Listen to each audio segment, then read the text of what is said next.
Hello everyone, நான் Madan Gowri and hello my dear MG squad. நேற்றுக்கு விஜயனா அவங்களோட கட்சி மாநாட்டில் பேசிட்டு இருக்கப்போ ஒரு குட்டி கதையை சொல்கிறேன்னு ஆரம்பிச்சுட்டு பாதியில் அதை நிறுத்திட்டு மீதி கதையை நீங்களே வாசித்து தெரிஞ்சுக்கோங்க, அவர் கேட்டு தெரிஞ்சுக்கோங்கன்னு சொன்னாங்க. இது ஏதோ நம்ம யூடியூப்ல இருக்கிறவங்களுக்குலாம் ஒரு டாஸ்க் கொடுத்த மாதிரி இருந்துச்சு. ஸோ இன்னைக்கு வீடியோவில் நம்ம என்ன பார்க்க போறோம்னு பார்த்தீங்கன்னா, அவங்க ஒரு குட்டி கதைன்னு சொல்லிட்டு சொன்னப்போ சொன்ன முக்கியமான விஷயம், ஒரு மன்னன், அந்த மன்னன் ரொம்ப சின்ன வயசுல இருக்கிறப்பமே பதவி வந்துருது. அந்த மன்னனோட நாட்டுக்கு ஒரு பெரிய போர் வருது. இந்த மன்னன் அதை எப்படி எதிர்த்து சண்டை போட்டாங்கிறது ஒரு பெரிய கதையா நம்மளோட சங்க இலக்கியத்துல சொல்லப்படுதுன்னு இந்த க்ளூ எல்லாம் மட்டும் சொல்லிட்டு கிளம்பிட்டாங்கல்ல. அந்த க்ளூ எல்லாத்தையும் எடுத்துட்டு நம்ம சங்க இலக்கியத்தை பாக்குறப்போ புறநானூறுல பாண்டியன் நெடுஞ்செழியன், ஓகேவா, பாண்டியன் நெடுஞ்செழியன் தி செகண்ட், ஓகேவா, அவங்களுக்கு ஒரு பயங்கரமான கதை, இதே சிச்சுவேஷன் பொருந்துற மாதிரி இருக்குது. இன்னைக்கு வீடியோல அந்த கதை என்ன, அந்த சின்ன பையன் கையில எப்படி ஒரு பாண்டிய நாடே வருது, வந்த நாட்டை அந்த கைக்கு நாடே வருது, ஒரு பெரிய போர் வருது. எல்லாருமே என்ன நினைக்கிறாங்கன்னா, சேரர்களும் சோழர்களும் இருந்துகிட்டு சின்ன பையன் தானே, பாண்டிய நாட்டையே பிடிச்சிடலாம், மதுரையை துவம்சம் பண்ணிடலாம்னு சொல்லிட்டு பிளான் போட்டுட்டு இருக்கப்போ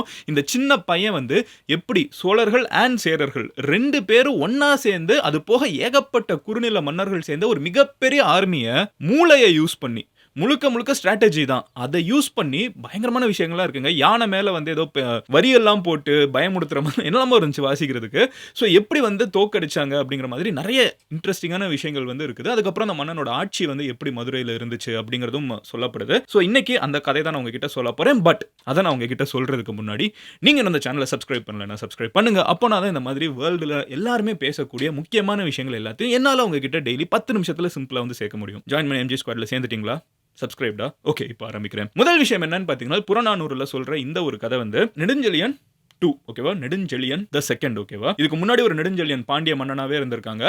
அவங்க மயூரியன் எம்பையர் தமிழ்நாட்டுக்குள்ள வந்தப்போ அப்பவே சண்டை போட்டு அனுப்பிச்சிருக்காங்க. ஸோ அந்த பேரை மறுபடியும் இன்னொரு பாண்டிய மன்னனுக்கு வச்சப்போ த நெடுஞ்செழியன் தி செகண்ட், ஓகேவா. அவங்க தான் நம்ம இப்போ பார்க்க போறது. இது எந்த காலகட்டம்னு பார்த்தீங்கன்னா 210 அப்படின்னு நம்ம சொல்லலாம். கிட்டத்தட்ட ஒரு 1800 இயர்ஸ்க்கு முன்னாடி, கிட்டத்தட்ட 1800 வருஷத்துக்கு முன்னாடி, ராஜராஜ சோழனுக்கே ஒரு 1000 வருஷத்துக்கு முன்னாடி, ஓகேவா. அவ்வளோ பழமையான காலகட்டத்தில் தமிழ்நாடு அப்படிங்கிறது தமிழகமாக இருந்துச்சு. இன்னைக்கு இருக்கிற கேரளா, ஆந்திர பிரதேஷ், கர்நாடகா, தமிழ்நாடு எல்லாமே ஒரு பெரிய தமிழகமாக இருக்குது. நெடுஞ்செழியன் சின்ன பையனாக இருந்த காலகட்டத்திலே தந்தை இறந்து போயிடுறாங்க.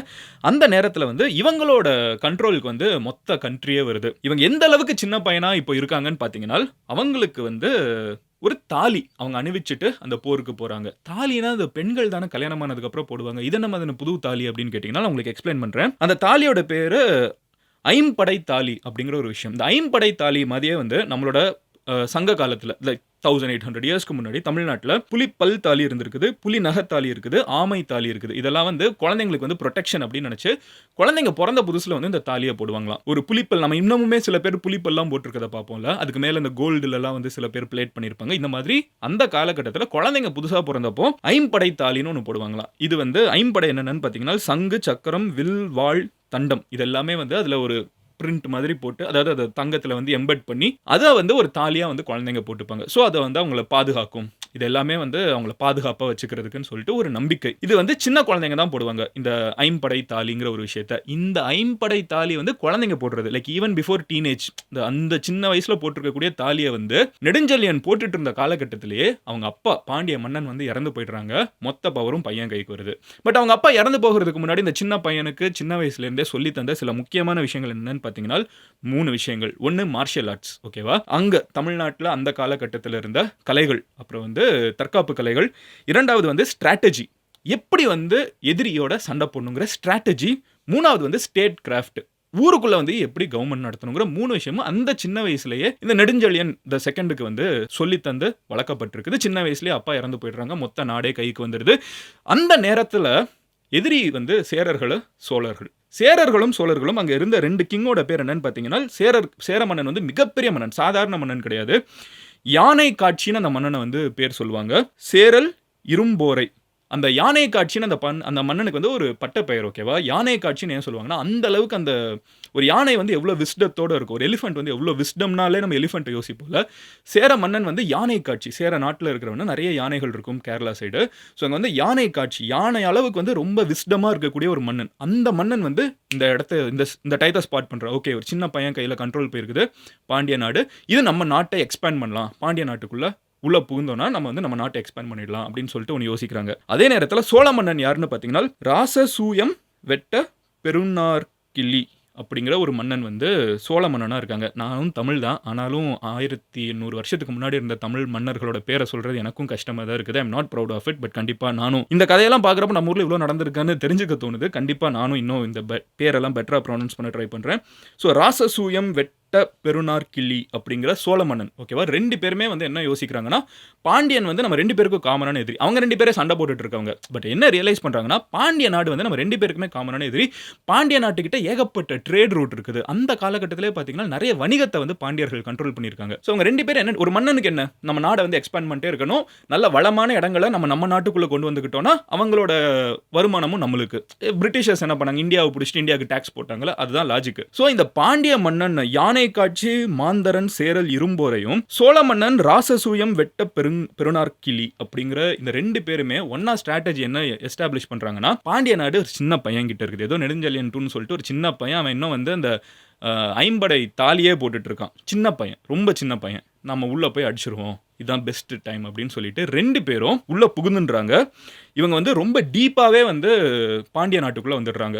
தஞ்சாவூர் கேரளா சைடு இருக்கிறவங்க வந்து ரொம்ப டீப்பாவே மதுரையை நெருங்கி வர ஆரம்பிச்சிடுறாங்க. அப்போ இந்த பாண்டிய மன்னன் கிட்ட வந்து எல்லாருமே சுத்தி இருக்கிறவங்க எல்லாம் பயப்படுறாங்க. சின்ன பையன் இருக்கானே, நம்ம நாடு அவ்வளோதானா, நம்ம எல்லாருமே அடிமையாக போறோமா சோழர்களுக்கும் சேரர்களுக்குங்கிறப்போ அந்த மன்னன் இருந்துகிட்டு அந்த சின்ன பையன் இருந்துகிட்டு, கவலைப்படாதீங்க போருக்கு போகலாம் அப்படிங்கிறான். இப்போ சுத்தி இருக்கிறவங்களா இருந்துகிட்டு, எப்படி நீங்க சண்டைக்கு போவீங்க, சின்ன வயசு உங்களுக்கு, அவங்க எல்லாம் எவ்வளவு யானை காட்சிலாம் எவ்வளவு பெரிய மன்னன் தெரியுமா, இவங்க சோழர்கள்லாம் எவ்வளோ பெரிய ஆட்கள் தெரியுமா, அவங்களுக்கு எதிராக நம்ம பாண்டிய நாடு சின்ன பையனா நீங்கள் இருக்கீங்க, எப்படி சண்டைக்கு போக முடியும்னு கேட்குறப்போ, கவலைப்படாதீங்க வாங்கன்னு சொல்லிட்டு அவங்களுக்கு எல்லாரையும் இன்ஸ்பயர் பண்ணி கரெக்டாக போருக்கு கிளம்புறாங்க. போர் வந்து சூஸ் பண்ணக்கூடிய இடம் எது அப்படின்னு பார்த்தீங்கன்னா, தலையலங்கானம் அப்படிங்கிற ஒரு பர்டிகுலர் இடம். இது வந்து இன்னைக்கு இருக்கக்கூடிய தஞ்சாவூர் ரீஜன், ஓகேவா, காவேரி நதிக்கரையில் இருக்கக்கூடிய தலையலங்கானம் அப்படிங்கிற ஒரு பர்டிகுலர் பகுதியில் தான் வந்து ஒரு பேட்டில் ஃபீல்டை சூஸ் பண்ணுறாங்க. இந்த பேட்டில் ஃபீல்டே பார்த்தீங்கன்னா கொஞ்சம் மேடு பள்ளமாக இருக்கக்கூடிய பேட்டில் ஃபீல்டுங்கிறாங்க. ஒரு மலை அந்த மாதிரி இருக்கக்கூடிய ஒரு பர்டிகுலர் பகுதி, காவேரி நதிக்கரையில் ராக்கி டெரெயின் கொஞ்சம் இருக்குது, கொஞ்சம் ஸ்லோப்பாக இருக்கக்கூடிய ஒரு இடம் தான் இந்த தலையலங்கானம் அப்படிங்கிற ஒரு இடம். இந்த இடத்துல வந்து இந்த சின்ன பையன், ஓகேவா, நெடுஞ்செழியன்கிற ஒரு சின்ன பையன்,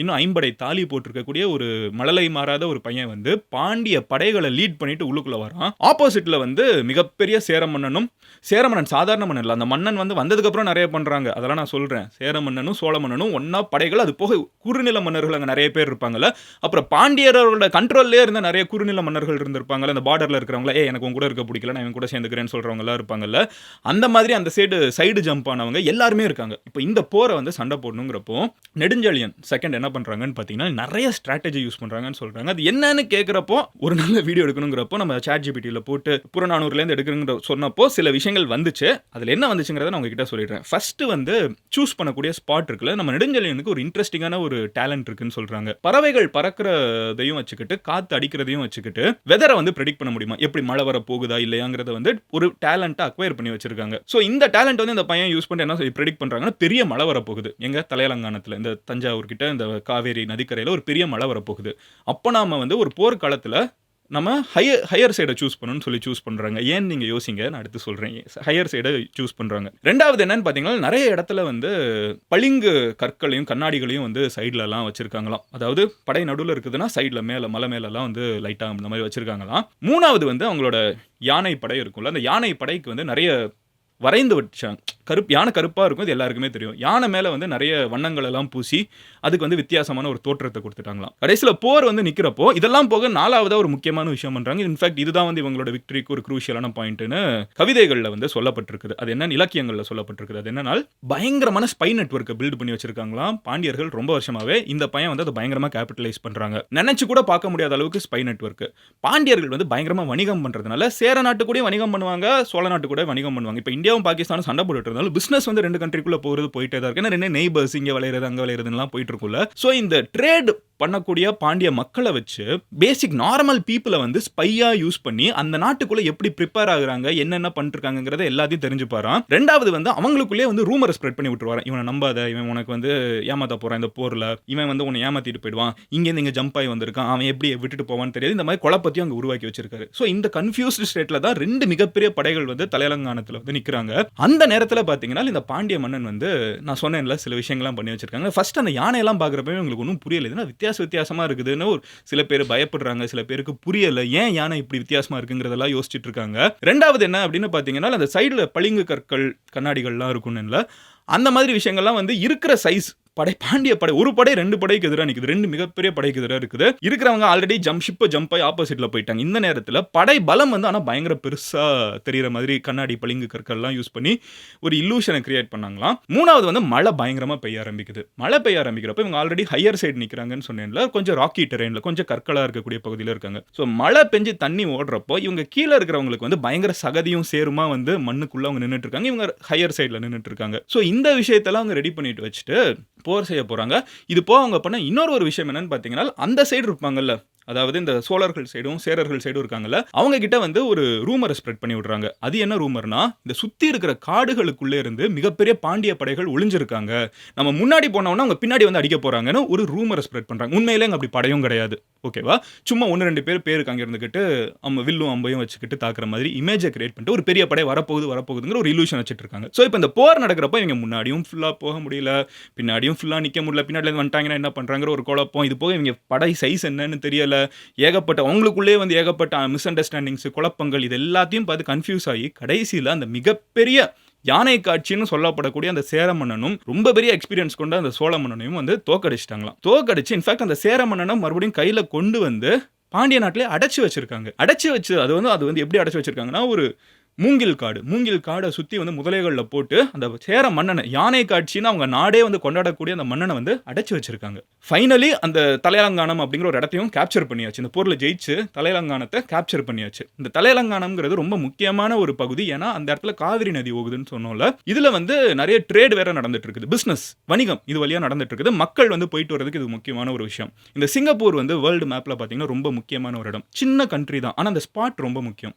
ஏன்னா அந்த இடம் வந்து உலகத்தில் இருக்கிற எல்லா ஷிப்பும் தாண்டி போகக்கூடிய ஒரு இடம். அந்த மாதிரி இந்த தலையலங்கானம்ங்கிறது காவிரி நதியில் மக்களும் குட்ஸும் வந்து போயிட்டு வர்றதுக்கு ஒரு முக்கியமான ஒரு இடம். அந்த இடத்த சேரர்களும் சோழர்களும் கண்ட்ரோல் பண்ணலாம்னு நினைச்சாங்க. பட் பாண்டிய மன்னன் வந்து இல்ல இது எங்களோடதுன்னு சொல்லி மறுபடியும் பிடிச்சி அந்த மன்னனை அரெஸ்ட் பண்ணி நாட்டுக்குள்ள ஜெயிலில் வச்சு அதுக்கப்புறம் சேர மன்னன் ஆனால் யானை காட்சியில் அங்கேருந்து தப்பிச்சு போய் மறுபடியும் சேர நாட்டை சூப்பராக ஆட்சி செய்கிறாங்க. அது வேற கதை. ஓகேவா? மறுபடியும் தப்பிச்சு போயிடுறாங்க. யோசிச்சு பாருங்க, இவ்வளோ பண்ண நெடுஞ்செழியன் கிட்ட இருந்து சேர மன்னன் வந்து தப்பிச்சு போய் மறுபடியும் சேர நாட்டை சூப்பராக ஆட்சி செஞ்சுட்டு இருக்காங்க. மறுபடியும் வந்து பாண்டியர்கள் வந்து எவ்வளோ தூரம் உள்ள போனாங்களோ அது கூட ஓரளவுக்கு ரெசிஸ்ட் பண்றாங்க. பாயிண்ட் என்னன்னு பார்த்தீங்கன்னா நெடுஞ்செழியன் இந்த சின்ன வயசுல அந்த ஐம்படை தாலிங்கிற ஒரு சின்ன விஷயத்தை போட்டுட்டு ஒரு மிகப்பெரிய போரை ஜெயிச்சுட்டு வந்ததுனால நம்ம நெடுஞ்செழியனுக்கு பேர்லேயே வந்து தலையலங்கானம் அப்படிங்கிற ஒரு இடத்தை கேப்சர் பண்ணி மிகப்பெரிய மன்னர்களை தோக்கடிச்சது வந்து சங்ககால இலக்கியங்கள்ல பயங்கரமா பாடப்பட்டிருக்கு. சின்ன பையன் வந்து யாருமே நினைச்சு பார்க்க முடியாத மிகப்பெரிய ஒரு விஷயத்தை மிகப்பெரிய சாம்ராஜ்யத்தை டிஃபீட் பண்ணிட்டாங்கிறதா அந்த ஒரு கதை. அதுக்கப்புறம் கவிஞர்கள் வந்து அவங்களுக்கு கொடுத்த பேரே என்னன்னு பார்த்தீங்கன்னா தலையலங்கானத்து சேருவென்ற நெடுஞ்செழியன் அப்படின்னு வந்து அந்த ஜெயிச்சவனே நீதான், தலையலங்கானத்தை ஜெயிச்சவனே நீ என்னைக்குமே சொல்லப்படுவாய் அப்படின்னு சொல்லிட்டு அவங்களுக்கு அந்த படையும் அந்த பட்டத்தையும் அவங்களுக்கு கொடுத்துருக்காங்க. ஸோ இதெல்லாம் வந்து பண்ண நெடுஞ்செழியனோட பாண்டிய நாடு எப்படி இருந்துச்சு. ஓகே, இதுதான் வந்து அவங்களை பற்றின ஒரு மிகப்பெரிய கதை. அதுக்கப்புறம் அவங்களை பற்றி நிறைய டீட்டெயில்ஸ் வந்து இந்த டயத்தில் எடுக்கிறதுக்கு அட் த சேம் டைம் நான் இன்னொன்று யோசிச்சேன், அவங்க என்ன செஞ்சாங்க அப்படிங்கிறதையும் எடுத்துடலான்னு பார்த்தேன். அந்த காலகட்டத்திலேயே மதுரையில் வந்து பயங்கரமாக தமிழ் கல்ச்சரை வந்து என்கரேஜ் பண்ணியிருக்காங்க. இந்த கவிஞர்கள் தமிழ் புலவர்கள் எல்லாருக்குமே வந்து பயங்கரமா அவங்க ஆர்ட் அண்ட் லிட்ரேச்சர் கிரியேட் பண்ண அவங்களுக்கு வெகுமானங்கள் கொடுத்துருக்கிறது. அதே மாதிரி வந்து சைவிசமும் வைஷ்ணவிசமும், அப்போ சிவனை கும்பிடுறவங்க சைவமும் வைணவமும் ரெண்டையுமே வந்து அவங்க சண்டை போட விடாம நீட்டா மெயின்டைன் பண்ணிட்டு இருந்திருக்காங்க. அப்போ வந்து 2 மேஜர் ரிலிஜன்ஸ்ல அவங்க சண்டை போட்டுக்காம மெயின்டைன் பண்ணியிருக்காங்க. எல்லா இன்ஃபேக்ட் நெடுஞ்செழியன் வந்து ரொம்ப பெயர் போனது எதுக்குன்னு பார்த்தீங்கன்னா ரொம்ப ஜஸ்டிஸான ஒரு ஆள், எல்லாருக்குமே நியாயமான ஒரு ஜஸ்டான ஒரு ஆள் அப்படிங்கிறதுக்கு வந்து ரொம்ப பெயர் போயிருக்காங்க. அந்த காலகட்டத்தில் அவங்களோட வாழ்வியல் எப்படி இருந்துச்சு, அவங்க எப்படி வாழ்ந்திருப்பாங்கன்னு கொஞ்சம் சர்ச் பண்ணப்ப தெரிஞ்சுக்கிட்டது. மன்னர்கள் பேலஸ்ல இருந்திருக்காங்க. But at the same time மீதி அதுக்கு அடுத்து அதிகமாக மதிக்கப்படக்கூடிய ஒரு செட் ஆஃப் மக்கள் யாரு 1800 வருஷத்துக்கு முன்னாடி தமிழ்நாட்டில்னு பார்த்தீங்கன்னா விவசாயிகள். ஸோ வந்து அந்த கிராமம் சைட்லலாம் வந்து அவங்களுக்குன்னு ஒரு என்னைக்குமே மக்கள் வந்து ரொம்ப ரெஸ்பெக்ட்ஃபுல்லாக பார்த்துருக்காங்க. ட்ரேடுக்கு வந்து நிறைய இம்பார்ட்டன்ஸ் கொடுத்துருக்காங்க. இன்ஃபேக்ட் இந்த தலையலங்கானம்லாம் பிடிச்சதுக்கப்புறம் பாண்டியர்களோட ட்ரேட் வந்து ரோம் வரைக்கும் போயிருக்குன்னு சொல்கிறாங்க. இங்கேருந்து எக்ஸ்போர்ட் பண்ணப்பட்டது வந்து நம்மளோட ஸ்பைசஸ், நம்மளோட இந்த கிராம்பு ஏலக்காய் இந்த மாதிரி ஸ்பைசஸ். அதே மாதிரி வந்து அங்கேருந்து இம்போர்ட் பண்ணப்பட்டது செராமிக்ஸ், இங்கேருந்து வந்து இந்த ஜெம் ஸ்டோன்ஸ் நம்மளோட கற்கள் இதெல்லாம் எக்ஸ்போர்ட் பண்ணப்பட்டிருக்குது. இம்போர்ட் பண்ணப்பட்டதில் வந்து வைன் இருந்திருக்குது. இந்த மாதிரி நிறைய விஷயங்கள் வந்து ரோமன் எம்பையர் வரைக்கும் வந்து இவங்க இதெல்லாம் பண்ணியிருக்காங்க. அடுத்தது என்னன்னு பார்த்தீங்கன்னா சாப்பாடு வந்து நல்ல ஃபிஷ்ஷு, அப்புறம் மான் கறி, ஃபவுல், அப்புறம் இஞ்சி, டர்மரிக் இன்னைக்கு நம்ம சாப்பிடக்கூடிய சில விஷயங்களும், இன்னைக்கு நம்ம சாப்பிடாத சில விஷயங்களும், சட்டப்படி சாப்பிடக்கூடாத சில விஷயங்கள் எல்லாருமே அன்னைக்கு வந்து பாண்டியர்கள் வந்து நெறைய சாப்பிட்டுருக்காங்க.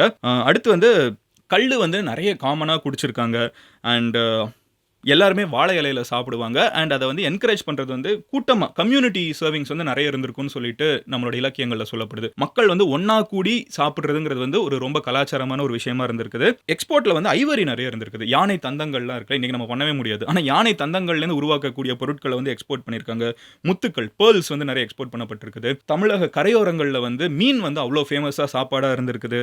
ஸோ இது எல்லாமே வந்து கோல்டு காயினை இம்போர்ட் பண்ணியிருக்காங்க, செராமிக்ஸை இம்போர்ட் பண்ணியிருக்காங்க. அப்புறம் அங்காடி அப்படிங்கிற ஸ்பாட்ஸ் வந்து இந்த மன்னனோட காலகட்டத்தில் நிறைய இருந்திருக்குது. இன்னைக்கு பஜார்னு நம்ம சொல்றோம்ல, இது ஒரு மார்க்கெட் பிளேஸ். இது மோஸ்டா வந்து அங்காடிஸ் வந்து அங்க இருக்கக்கூடிய நீர்நிலைகளுக்கிட்ட, குளத்துக்கிட்ட அந்த மாதிரி வச்சிருக்காங்க. ஸோ ஒரு கோவில், குளம் அதை சுற்றி வந்து ஒரு மிகப்பெரிய அங்காடி.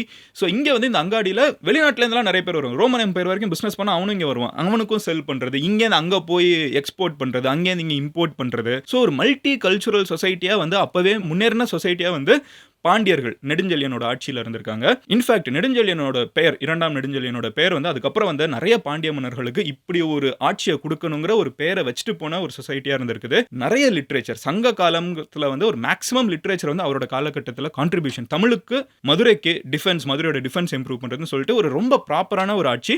அந்த தலைநகரம் மட்டும் இல்ல, அதை பிடிச்சிட்டு வந்ததுக்கு அப்புறம் அது போக 2-3 கண்ட்ரீஸோட சண்டை போட்டு அந்த இடத்தையும் கேப்சர் பண்ணதுன்னு சொல்லிட்டு எல்லா விதத்திலையும் ஒரு பெர்ஃபெக்டான ஆட்சியை கொடுத்தவர் அப்படிங்கிற ஒரு பேர் தான் இந்த சின்ன பையன், ஐம்படை தாலி போட்ட ஒரு பையனோட மொத்த கதை. இந்த கதையை நான் உங்ககிட்ட வந்து சேர்க்கணும்னு நினைச்சேன். I hope this was the story. அவங்களும் சொன்னது ஏன்னா ஸ்டேஜில் வந்து அவங்க அந்த ப்ரிடெக்ஸ்ட் மட்டும் சொன்னாங்களா, ஒரு சின்ன பையன் கையில் ஆட்சி வந்துருச்சு, இது வந்து இலக்கியத்தில் இருந்த ஒரு கதைன்னு சொன்னப்போ இதுதான் வந்து மோஸ்ட்டாக நம்ம எடுத்துகிட்டு வர முடியுது. ஸோ எனிவே இந்த ஒரு கதை வந்து உங்கள் ஃப்ரெண்ட் யாராவது ஒரு மிகப்பெரிய விஜயனா ஃபேன் இருந்துக்கிட்டு அது என்ன கதைன்னு மட்டும் எனக்கு தெரியல, அது மட்டும் மைண்ட்லேயே ஓடிட்டு இருக்குன்னு யோசிச்சாங்கன்னா அவங்க கிட்ட இந்த வீடியோ ஷேர் பண்ணுங்க. எனக்கு ஒரு எக்ஸைட்டிங்காக இதை தேடி போய் வாசிக்கிறப்ப இருந்தது என்னன்னு பார்த்தீங்கன்னா, இப்போ நான் மதுரையில இருந்து தான் இருக்கேன். பட் நான் வந்து நிறைய சோழர்களை பற்றி தெரிஞ்சுக்கிட்டேன். நிறைய சோழர்கள் இப்போ என்ன ரீசெண்ட் ஹிஸ்ட்ரி வந்து நம்மளுக்கு மிகப்பெரிய மன்னர் ராஜராஜ சோழன், ராஜேந்திர சோழன்லாம் சோழனாகவே இருக்காங்க. அதே மாதிரி அந்த கல்லணை அதை பற்றிலாம் நான் நிறைய தேடிட்டு இருந்தேன். பாண்டியர்களும் வந்து அதுக்கு எந்த விதத்திலையும் குறைஞ்சதில்லை. ஆனால் அதுக்கும் முன்னாடி இருந்தவங்கிறப்ப அவங்க தேடி போய் வாசிக்கிறது இன்னும் கொஞ்சம் கஷ்டமாக இருக்குது. பட் வாசிச்சா even that is very interesting. So இதுலேருந்து ஒரு பெரிய டேக்அவே என்னன்னு பார்த்தீங்கன்னா, சங்கம் லிட்ரேச்சர்னு ஒன்று நம்ம ஊர்லேயே இருக்குது. நம்ம யாரும் பெருசாக வாசிக்கிறதில்ல, என்னையும் சேர்த்து தான் சொல்கிறேன். பட் வாசிக்கிறப்போ இட்ஸ் ரியலி எக்ஸைட்டிங். இப்படி ஒரு இது வாழ்ந்திருக்காங்களா அப்போவே, நம்ம இப்போ என்னெல்லாமோ சண்டை போட்டுட்டு இருக்கோமே, அப்போ எவ்வளோ ஒன்றா இருந்திருக்காங்கன்னு பார்க்கறதுக்கு பயங்கரமாக இருக்குது. ஸோ நீங்களும் முடிஞ்சா ஏதாவது ஒரு கதை, இந்த ஒரு கதை செமையாக இருக்கும் மதன், அதை சொல்லு அப்படின்னு சொல்லி கமெண்ட்டில் சொல்லுங்கள். நீங்கள் பர்சனலாக வேறு ஏதாவது டாபிக் சொல்லணும்னு நினச்சிங்கன்னா இன்ஸ்டாகிராமில் வந்து மதன் கௌரி சொல்லி சர்ச் பண்ணுங்க. வெரிஃபைட் ப்ரொஃபைல் நீங்க ஈஸியா ஸ்பாட் பண்ணுவீங்க. அங்க வந்து ஃபாலோ பண்ணிட்டு DM me. I'll try to respond and do that video. I'll see you tomorrow. Share this video. உங்களுக்கு யார்கிட்ட இதை ஷேர் பண்ணணும்னு தெரியும். Love you all. Take care. Bye. Cheers MGs.